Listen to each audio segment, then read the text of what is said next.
Welcome to the Nurse Mark Podcast, where we talk about everything health, happiness, cannabis.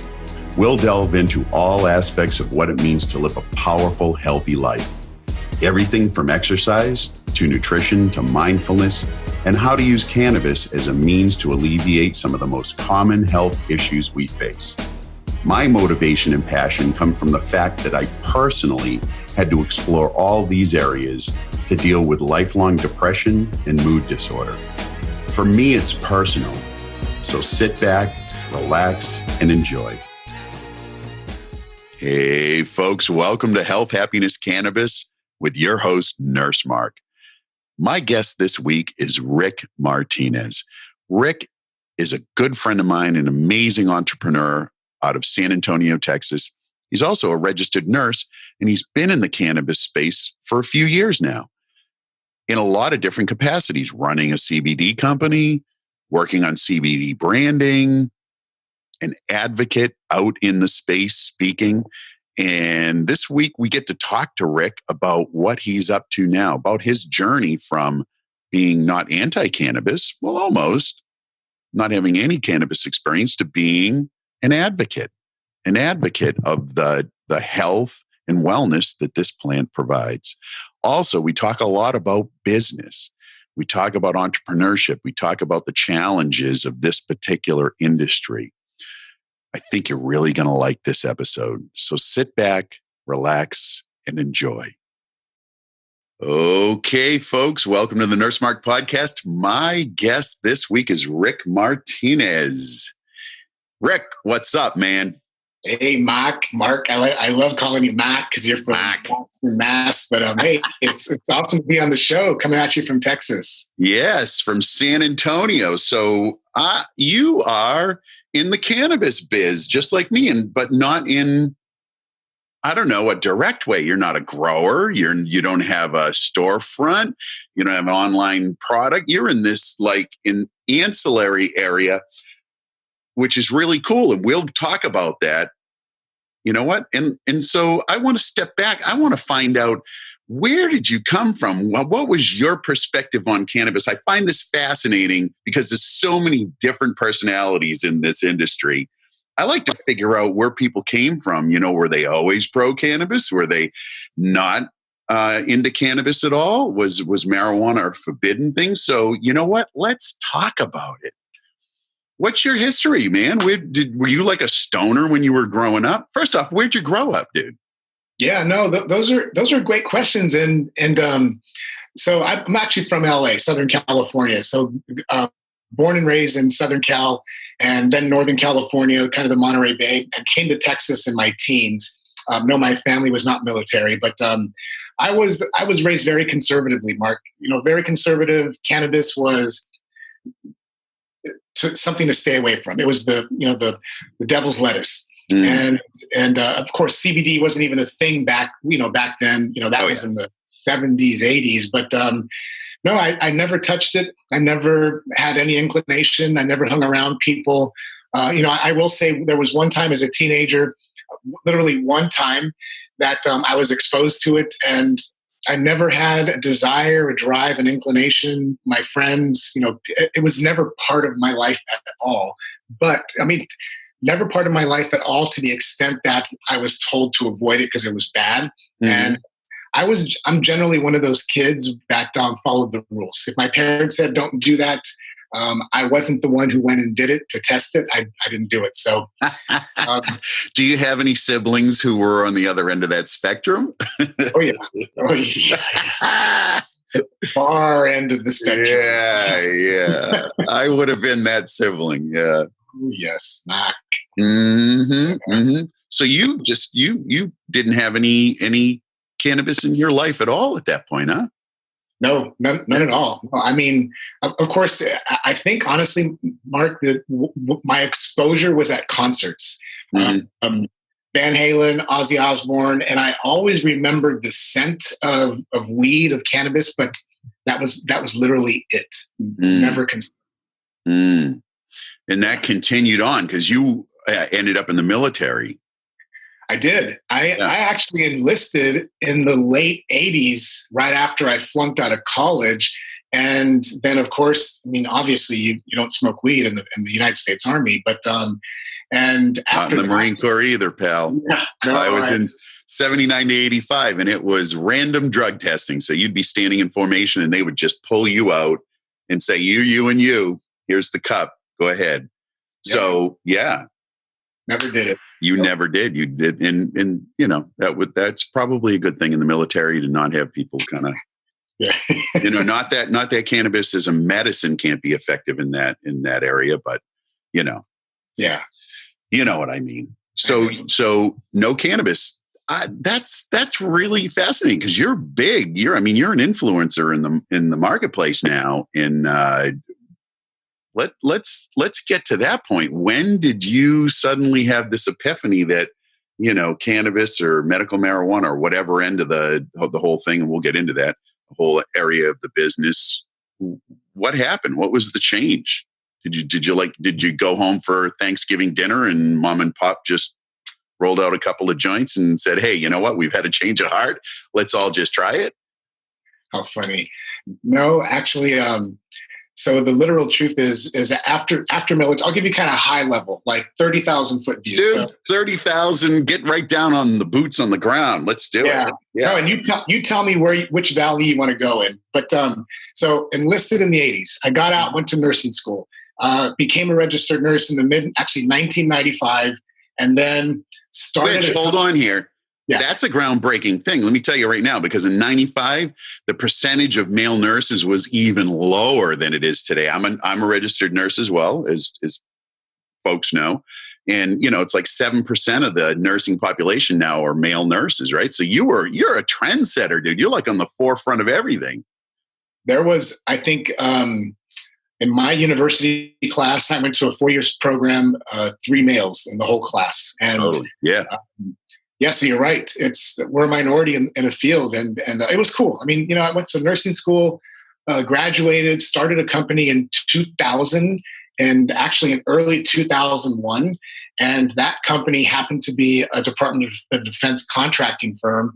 And then 9/11 hit in late 2001, the fall, and our company exploded. So I was still not exposed to the industry at all. So I'm a nurse. We started a DoD contracting firm. And that was with my girlfriend, who's now my wife today. And we grew that easily over a decade, and still no exposure to cannabis. Mm-hmm. I think that's when, you relate, obviously, is I was bitten by the entrepreneurial bug and opened up some CrossFit gyms, some other businesses in the health and wellness arena. We sold our business, our DoD firm, a few years ago, as of this recording. And where I'm going with that is, along that road is I really gravitated and fell in love with mentoring, advising, sharing experience, because really paying it forward to early stage entrepreneurs. And I became a member of EO, of which we were both members. Entrepreneurs organization, great organization. And I became one of their trainers. So I was an EO trainer for their accelerator program for years. And what that means, for the folks who don't know what that is I went around the world, Europe, Mexico, Canada, US, and led one-day training sessions on essentially business growth tactics 101. And I loved it. So where I'm going with that is, because I was doing that business kind of tactical training, sales, marketing, cash flows, things like that.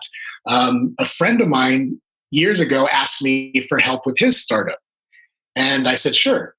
The question I asked him was, who do you want to help? Who are you going to help? And he said, veterans with PTS. And I'm like, I'm in. And one piece I left out before I go on is, right after 9/11, I was then a reserve officer in the Army Nurse Corps, is I was activated for a tour of duty. So after 9/11, I was thrust back into, in support of the global war on terror, which is called GWAT back then. So I served a tour. Now back to the story. So I've always had an affinity towards veterans, being a veteran myself. And so my friend says, I'm going to help veterans with PTS. No D. You drop the D. It's not a disorder. PTS is post-traumatic stress. Mm-hmm. And I said, I'm in. Whatever you're going to do. I said, I'm in. I'll help. I said, how? And he said 3 letters that changed my life, that opened up, that gave me a peek hole through the cannabis closet. He said CBD. I'm like, I racked my brain, Mark. You're a Marine. Mm-hmm. I'm Army. And I was trying to think, what the hell does CB? Is it combat battle deployment? Is it? Yeah. You're going through the list of acronyms that we use, yes. And there are plenty to choose from. And I was literally on my couch going, what the hell? Not out loud in my mind. What is CBD? And finally, I was on Messenger. What is CBD? And that's when the bell rang. It was part of the cannabis thing that I was avoiding my whole life. And being that we're both sensible adults, I thought, okay, maybe I need to explore this. And that began my journey into this space, if you will. Mm-hmm. Mm-hmm. And I think that a lot of it has to do with the fact that we are in the entrepreneurial community. And I think entrepreneurs in general are more curious and inquisitive. They don't have these walls up as high as other people might, right? So when we're presented with things that may go against what we thought in the past, we don't necessarily throw that away with the bathwater. We kind of dive in a little bit and say, well, let me just poke around and see what's going on. And that's similar to my experience. In 2016, when Massachusetts was going to pass a referendum for recreational cannabis in Massachusetts, I was actually part of the task force with the governor opposing that legislation referendum, because I was part of the American Nurses Association, and we were given plenty of great data that showed that marijuana was awful and evil. And I've been cannabis agnostic, probably similar to you, where I don't give a crap what anybody else does. It's fine. Do whatever you want to do. It's good. I tried it in the past. It wasn't for me. And then I went in the military like you, and there was a long period of time I didn't use it. So it was like, it was a non-thing for me. So I'm like, okay with everybody using it. But the data that we were given on that panel was, of course, all skewed and not correct. And so I've come around like you, being introduced to it and say, wow, okay, let me dive in. So kudos to you, man, for having an open mind. And here we are. Here we are in this crazy, wacky, wonderful world of cannabis.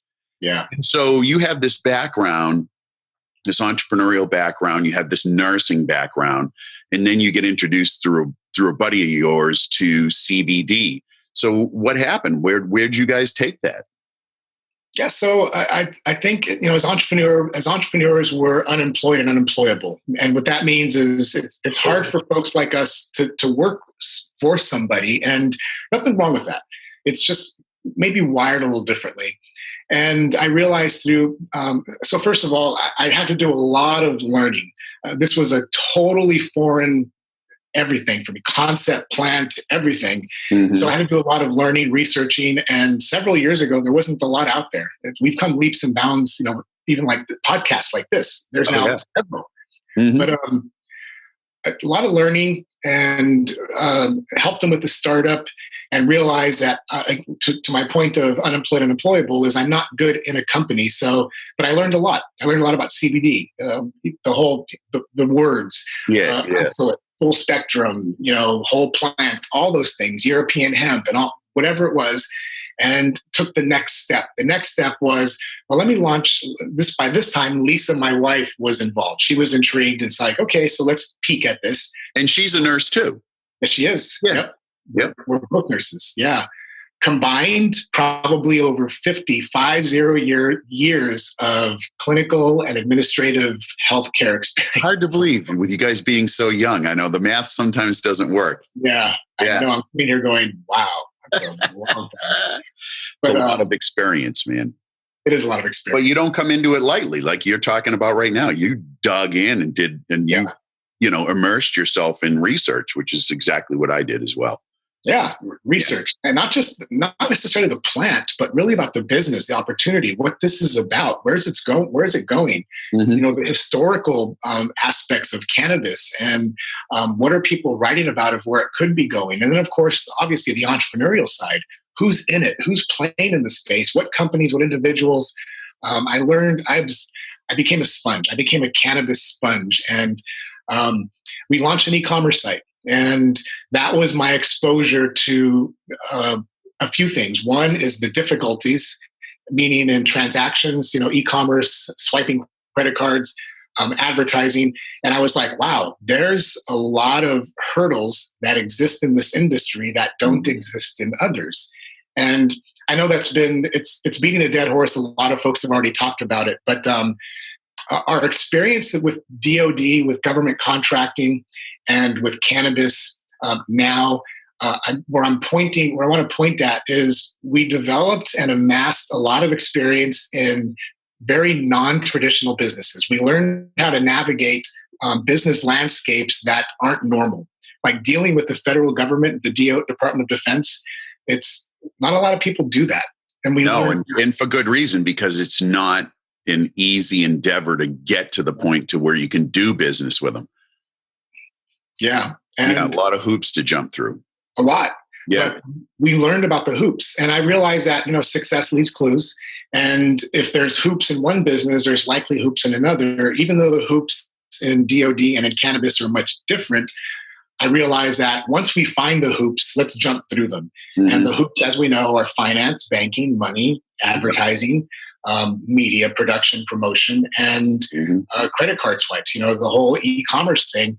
And we realized that we didn't want to jump through those hoops, so our next step was we stopped the whole e-commerce thing. And this was years ago, and we made money doing it. Now, don't get me wrong. We actually made some money doing the e-commerce thing, but when your accounts get shut down, the bank won't, look at you. And even though we've had accounts at some of these banks for a long time, we realized that let's find another path. It wasn't if you can't beat them, join them. It's if you can't join them, beat them. And by this time, Mark, I was fully out of the cannabis closet. I had come out. It was no longer peeking through the keyhole. It was, I'm in it. This T-shirt, your brand, Nurse Mark, the T-shirt. We're in. I'm in. There's no more hiding. There's no more telling mom and dad and the kids that, I'm doing something different and I'll tell you later. It was like, Rick is now the lead guy. And dude, it's not, and that's not easy. Let's not minimize that. Even for us, I'll tell you, I moved in 2018. I moved from my home next door to my mom that I'd lived forever. I moved to Brooklyn, New York. So I had a going away party. My mom, who is my greatest supporter, God rest her soul, she's my greatest supporter. She did not come to my going away party next door because there was cannabis there. Oh, geez. Right? So this is even for us adults, it's a big deal to kind of come out of the closet, like you said. It's a thing. And it's not an easy thing. For those folks who say, oh, I'm just going to do it. We lost friends and people, you also gain friends. Don't get me wrong. But it's while it seems very kind of, oh, what's the big deal? You jump into the business. It's, at least for me, it wasn't that easy because we were very traditional. I mean, we talked to generals, like literally at our prior company. Right. And being around folks like that, suddenly being in an industry that was not generally accepted, it was highly stigmatized. It was difficult, and we did lose friends, but we gained more than we lost. It was worth coming out of that closet. We threw that closet door open and said, "We're here." And there you are, healthcare, heavy on the THC. Right. So here you are. You get into this sort of in the CBD side. So what, you transitioned out of that, right? I mean, you've moved on from that. Are you still part of that organization? Do you kind of coach the guy? What's your involvement there? So none. I like to think of our journey over the last few years as a pinball machine, always forward, but bouncing off the. Let's spend some time on that. That just occurred to me that in any new startup, there's this element of poking around to figure out just exactly where the opportunities lie, especially in the cannabis space.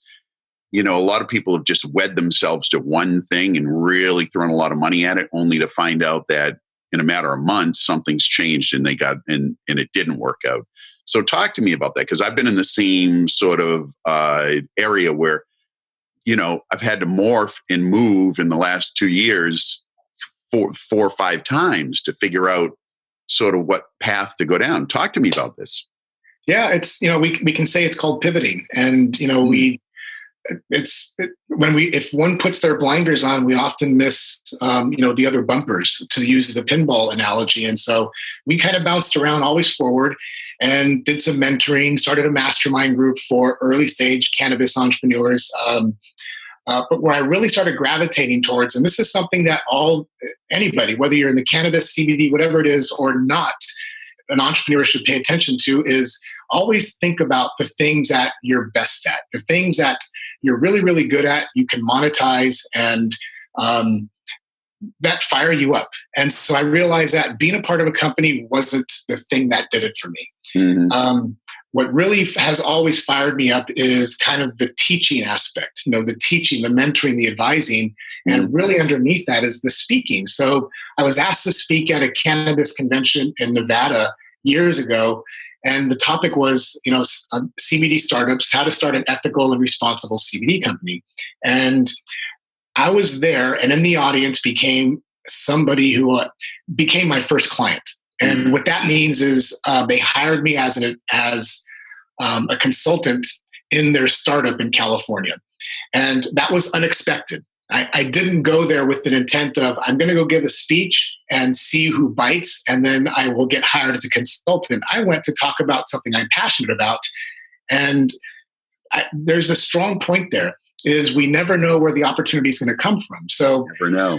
I was at a conference over the weekend, a podcasting conference in Orlando. I'm in Florida right now, and it was put on by an EO member from Tampa, Chris Kremitzos, and great guy.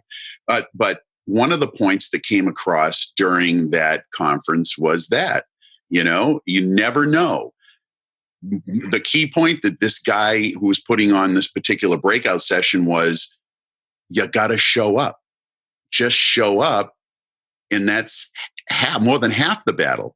You're in the room, you don't know what's going to happen. So you showed up, and in the audience, somebody heard you speak, and you speak really well. You're articulate, you're knowledgeable, and and you got great hair. So why wouldn't they definitely want to hire you, right? Yeah.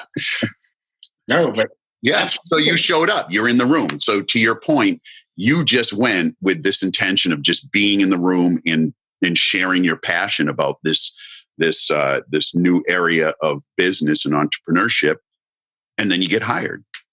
Yeah. I did. I worked with them for a few months, went to California, which was awesome. The interesting thing is they also brought on my wife as a consultant for a short time. So she was exposed or immersed into the industry alongside of me for a short time. And now, just to be clear, she's back in the DoD space, and she does not touch the plant. She's not a consumer, except for CBD. But my realization, Mark, was something we've touched on, is that be aware.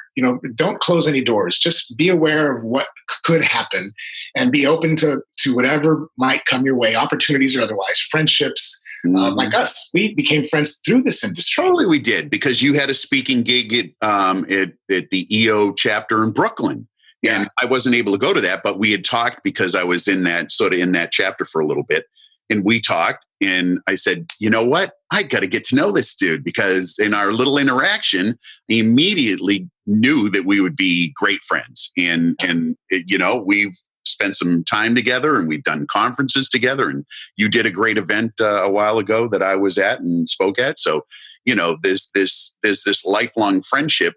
I had Thanksgiving dinner with you, right? Yes. Yeah, right. Because I was visiting, and boom, here I am at your mother-in-law's having Thanksgiving dinner. That's just how it happens. So to your point, showing up, you never know who's in the room, what's going to happen, and sort of where this whole journey goes. Yeah. No, it's I remember that. Yeah, you were in Texas and came to my mother-in-law's for Yeah, and a great lady. It was a great meal, and we just had a ball. It was a lot of fun. I know. You just never know where it's going to go. So you had this mentoring mastermind group going on for a while, and now you've morphed into sort of an influencer. Like you're out there speaking on a regular basis. You're heavily involved in sort of the carrying the torch of saying, "Hey, listen, this is a legit, amazing business to be in." Yeah, yeah. And it's exactly. I think so. What I learned, and what you've learned, and what the industry already knows is I'm going to touch back on this. We're limited by the way we can transmit our message. So what that literally means is you cannot run Facebook ads. You cannot run the traditional advertising, utilize them in ways that, no, you can't. And through speaking and through being in front of people, I realized that there's something that nobody can own or shut off. That's your voice. You can't. You can't shut off Nurse Mark. You can go speak anywhere and transmit your message, just like we can. Your podcast, you own that. This is yours. Maybe you could be, maybe you can be shut off of a platform, but you can. This is your content, and the message was, again, going to if you can't beat them, join them. If you can't join them, beat them. It's like, how then can I help other cannabis entrepreneurs get their voice, their message out there in a big way, in a responsible way? Because so many of them at that time, even today, are saying, I'm getting shut down. I'm getting turned down. So-and-so advertising media company will not take my money to advertise my product. And hold on a sec, because I think I remember when you were doing your CBD Expo in San Antonio, didn't you guys get shut down for a short bit on just registering for an event? Like you're not even selling product, right? You're just hosting an event, and you guys got shut down. I remember that clearly. Yeah. And I'm all for a good fight, for a good cause, but I realize that, sometimes it doesn't need to be a fight. It's just a matter of finding a different way through or around or over. And we did what you did. We launched a podcast. It's called Weed to No Basis, and we launched it in April of 2019. Yeah, and, folks, it's a great podcast. You got to listen. Weed to No Basis. Now we're going to have all of all of your contact info and that awesome podcast link up on the show notes, but go out and download it right now. Anyway, go ahead, Rick. Yeah, no, and you were a guest on there. And yeah, totally. Had a blast. No, what it alluded to, Mark, is we were creating content.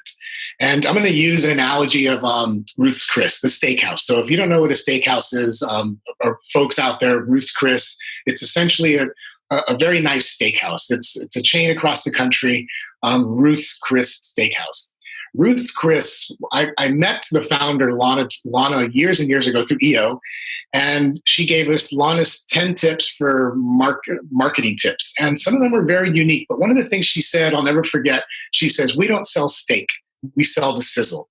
And that's been used in a lot of marketing modicums in all industries, sell the sizzle.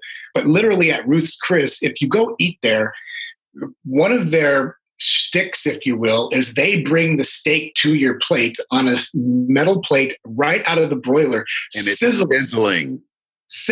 Literally. And you don't forget that. So the reason why I share that is because I moved away from coaching because coaching was the steak. I knew that everybody wants the steak, but they don't want to actually eat the steak. What they really want is the sizzle. And what that equated to was they wanted to be able to show themselves to the world via content. And I hope that makes sense. But I realized I was trying to offer entrepreneurs in a brand new vertical of cannabis something that I knew was important. It was important to me, but it wasn't quite grasped by them yet. They wanted sizzle. And the podcast became Sizzle because we got a lot of listeners and they were saying, damn, you said these things. And then it became like, can I advertise on it? And I'm like, but you don't have a mission statement. You don't have, So it's the back end into what you really need. And I agree. I totally agree. One of the things that became really clear when I first got into this 2.5 years ago, probably 2.5 years ago, was that there are a lot of people who are really passionate about it and have great products who know nothing about business. Yeah. And that's going to kill them. That's going to kill them. And it kills me to think that they're going to not have success. So you recognize that too. Now you're back ending in with the sizzle. Very good. Yeah. It's the whole 6-minute abs analogy. Everybody wants 6-minute abs. Mm-hmm. And the 6-minute abs, that phrase is sizzle. Yeah. And when you actually go and buy 6-minute abs, you realize then you have to go do work. But I realize, it's actually 2 years to get to those 6-minute abs. Mm-hmm. Yes. Yeah. So I started to think about how do we create something that is the sizzle for the industry that helps entrepreneurs engage or create content that engages and then eventually converts. But more importantly is authentic and connects.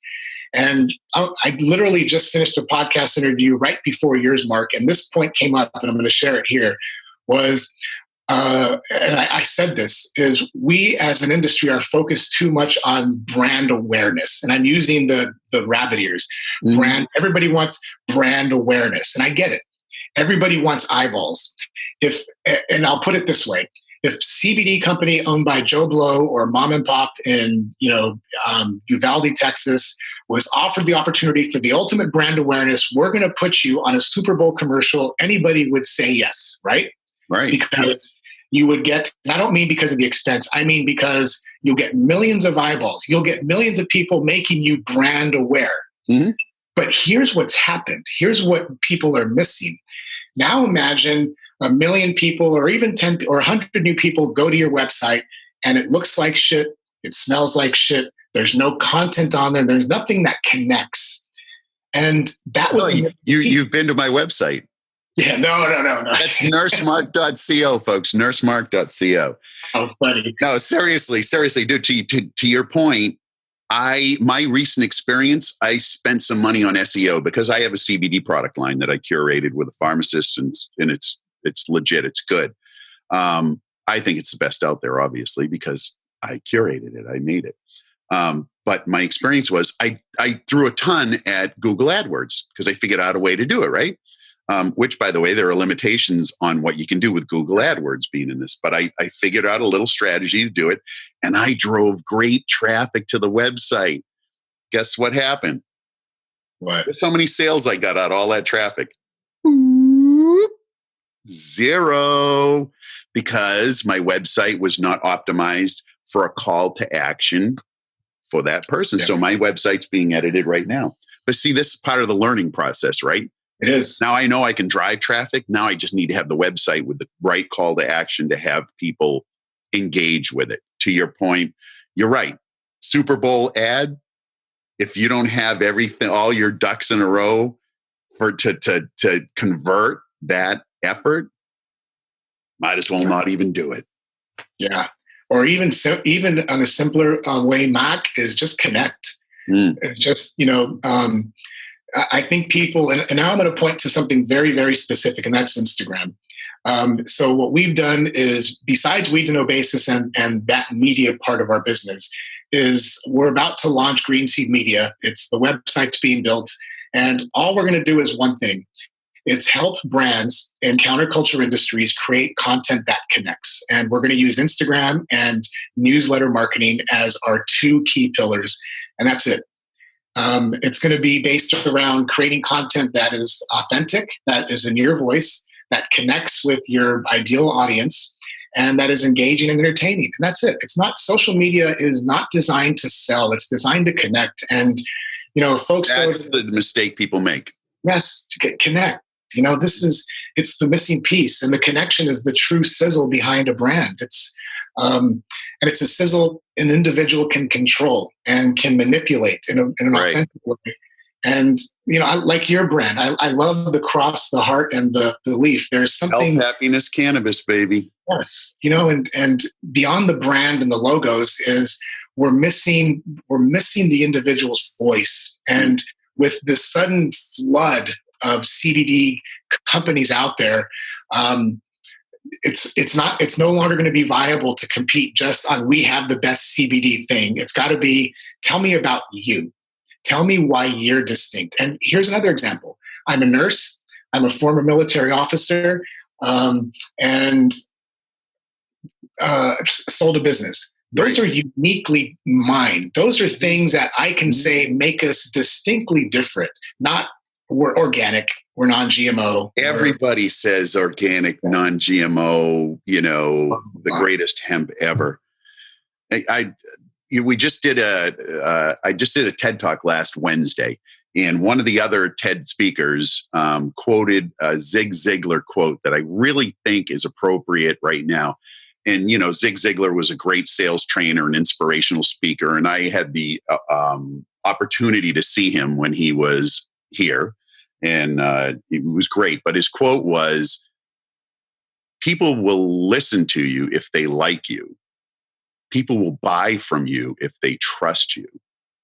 Yeah. So that's that content. What you're talking about is creating that connection and that level of trust, so that when people want to buy, they'll think of you because of your unique persona. Yes, it's it's an individual's and a company, whether it's product or service, it's your unfair advantage. And we should absolutely be developing that. And if we don't know, we should be figuring out what that is, because if we're competing on the usual vernacular of non-GMO, organic, it's a losing proposition. There's too many. I'm not going to use the word saturation, but there's too much competition now for a company to not focus on their unique identifiers, and it begins with you, the individual, the person who's listening to this. Yeah. Absolutely, couldn't agree more. Yeah, it's an exciting time. It's an exciting time for sure. Exciting time. So, when is the launch of Green Seed Media? My goal is this week, like literally. And it's not because it's on the show. Why not, man? Let me guess, you had the idea yesterday and you're going to launch by Friday. That's entrepreneurship, baby. we actually started building the page last week. The idea was brewing for a while. Yeah, I know you have. I know. Yeah, but I'm just like, you know what? Screw it. I could see it coming, I could see little bits of it, and again, it's pivoting, right? So you pivoted to provide, I think you actually said it a while ago, and that is, what? Give people what they want. I mean, I know what people need. I really firmly believe that people need CBD. I think they need cannabis, to really heal and feel better. But give them what they want. Yeah. In the beginning, I stayed away from gummies because I didn't like all the sugar and stuff. People want gummies, dude. Yeah. Guess what? I have gummies because I found an organic, low sugar option out in the marketplace. But it took a while for me to dig to find, a manufacturer of those particular gummies with all of the different cannabinoids and other sort of chemovar that I wanted in it. Right. So it took a while, but give people what they want. Yeah. Yeah. That's it. And this is like, people want sexy content. We want sexy photos. Yes. We want, and we're going to do it in a way where a brand, an individual, a company, a product, service can really, really connect with their ideal clients, audience, and start building something. Exciting. So website will be done end of the week. When you taking people now? We are. I'm in some talks with a couple of individuals and companies, and not all of them are in cannabis or CBD, but they're all in industries that are misunderstood. Mm-hmm. So, and these are folks who I know. I've known them for a while, and we start with our warm market, people who are close to us, and people who I know will find value in this. And frankly speaking, if I do it for a song and a dance to cut my chops, then by all means. But I don't want to segue too far, but one of the industries that we're focusing on targeting is ketamine. Ketamine clinics are, it's an emerging space in health and wellness, especially absolutely for ketamine, and another one is psilocybin. So there are industries that are coming up Yep. To where, I mean, cannabis still has a stigma, but not nearly the way it was. I mean, the groundswell, I think we've reached the tipping point where everybody knows that it was complete and utter bullshit that was going on before. Now, you have ketamine, which was recently authorized by the FDA, right, as a treatment for recurrent depression. And now you have psilocybin that's showing a lot of, and that's, the mushrooms and psychedelics that are showing great promise for in the same area in mental health, which, I'm a huge fan, having taken just about every, known medication for depression. I'm a huge fan of sort of the more natural route, I guess is what would say. Yeah. Yeah. Yeah. So, I'm pumped. Interesting. Yeah. Yeah. Yeah. Opportunity, man. It's opportunity. Yeah. So, what do you think? What's going to happen in the cannabis industry? Where are we right now, and where are we going to be?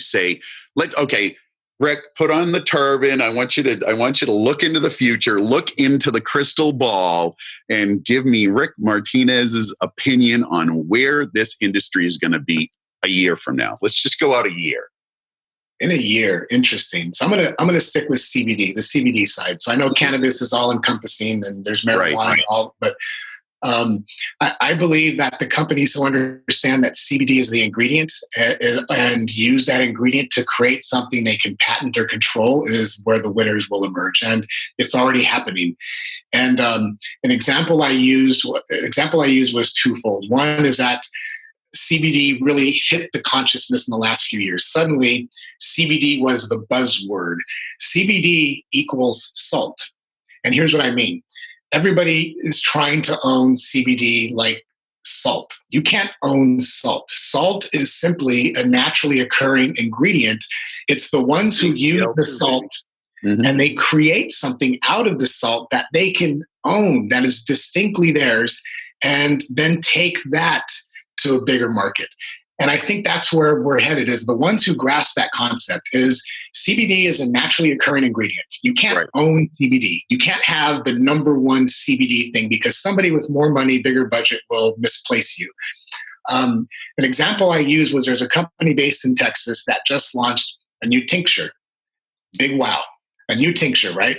Well, here in South Texas, we are now in the spring. We're about to enter the allergy season where oaks, mesquite, you name it, the pollen, it's huge. It actually coats the cars with green pollen. It's that bad. Allergies are bad. So this company created, and I wish I had a sample here, but I don't, a CBD tincture that is distinct for Texas allergies. So now you can have your CBD cake and eat it too. And that's what I mean by that, is they're taking what was a normal CBD product and they're morphing it into blends, into things that is very, very unique. And I shared that on a prior podcast, and this person had never heard of anything like that before. And they just released it last week. Like as we're recording, it's those things.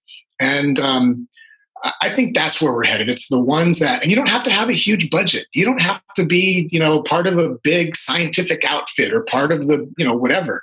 You just have to be innovative. You have to just be innovative and then take the step, like you and I with our podcast. Right. It's just start. Just simply start.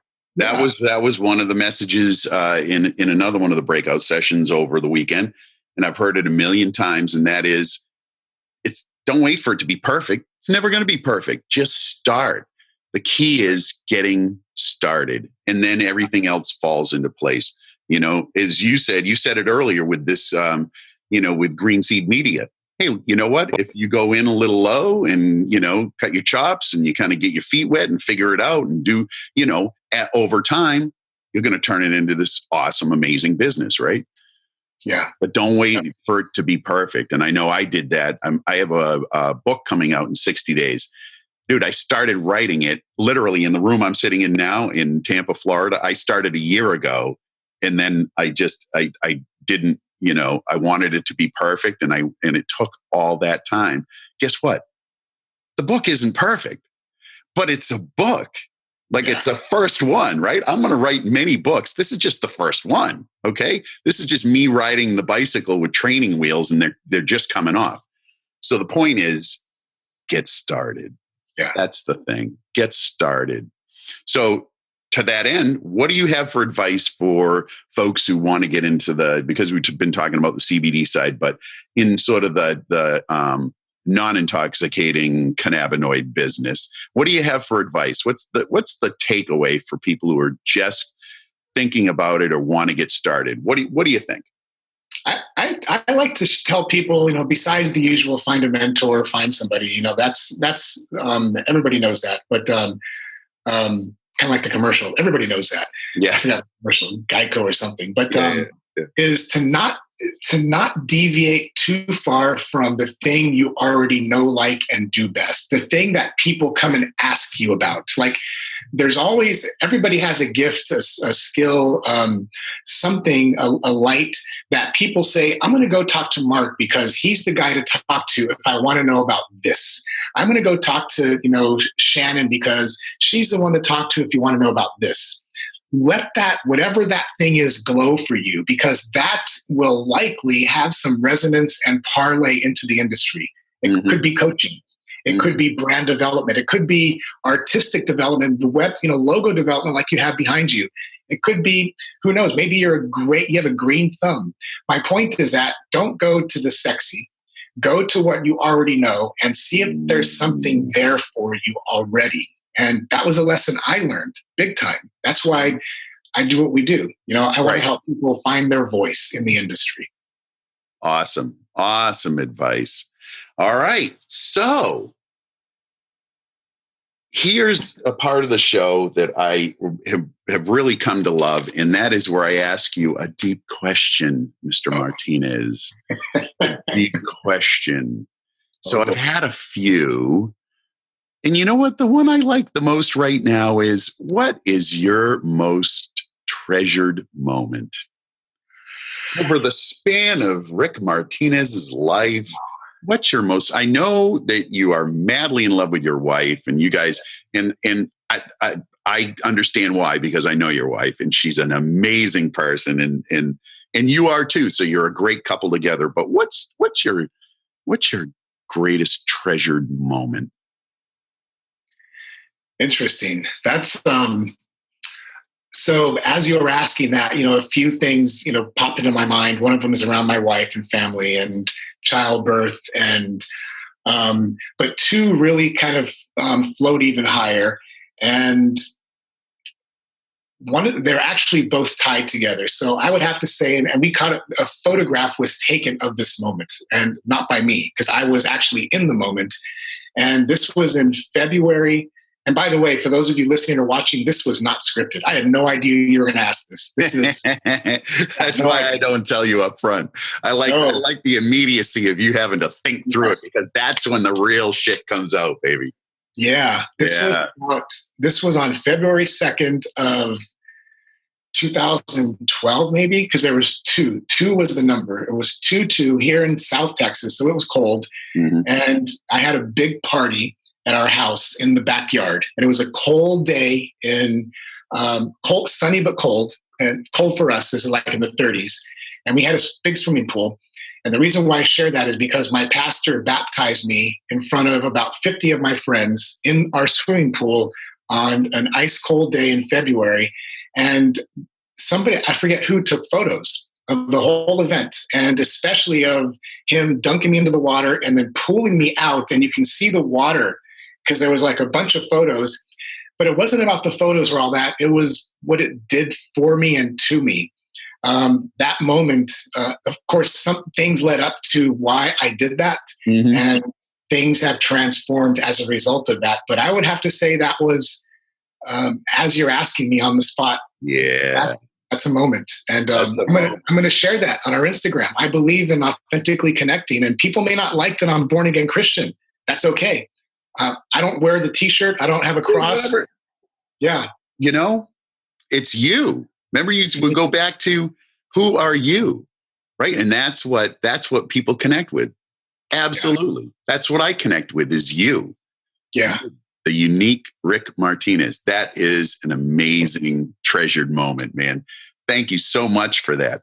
All right. So do you have any contact info that you want to share? It's all going to be up in the show notes, folks. So you'll be able to get a hold of Rick if you have any questions or interest, or, you just want to pick his brain. He's an awesome, awesome guy to talk to. And he's always open and receptive. And I hope you get, a million calls from this, Rick. So, all right. Do you want to share the contact info right now? Yeah, just two. And that's our Instagram, which is where we live and breathe. It's my personal Instagram, which is Planet Boy. It's the @ and then one word, Planet Boy. Mm-hmm. And then, of course, our podcast, which is the @ Weed to Know Basis. Just like need to know basis, but it's a planned word. So it's Weed to Know Basis, one long word. And that's where I ask people to head over. Yeah. Download that podcast. That is an amazing podcast. And you know what? The best episode he ever had was with me, Nurse Mark. Absolutely, hands down. I'm sure he'll agree. Yeah. You're number one, GI. That's it. I'm number one, baby. Number one. You know what? I've been flashed the number one sign quite a few times. So, hey, folks, thanks for listening. That is a wrap. Well, folks, that's a wrap. Thanks for listening this week to this episode of Health, Happiness, Cannabis with Rick Martinez.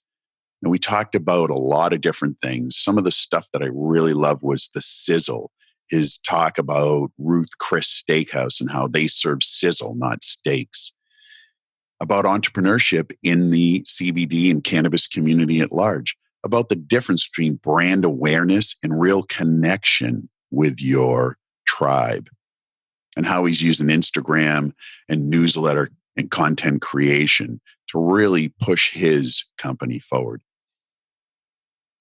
So thanks again for listening to this week's episode of Health, Happiness, Cannabis. This is Nurse Mark saying that's a wrap.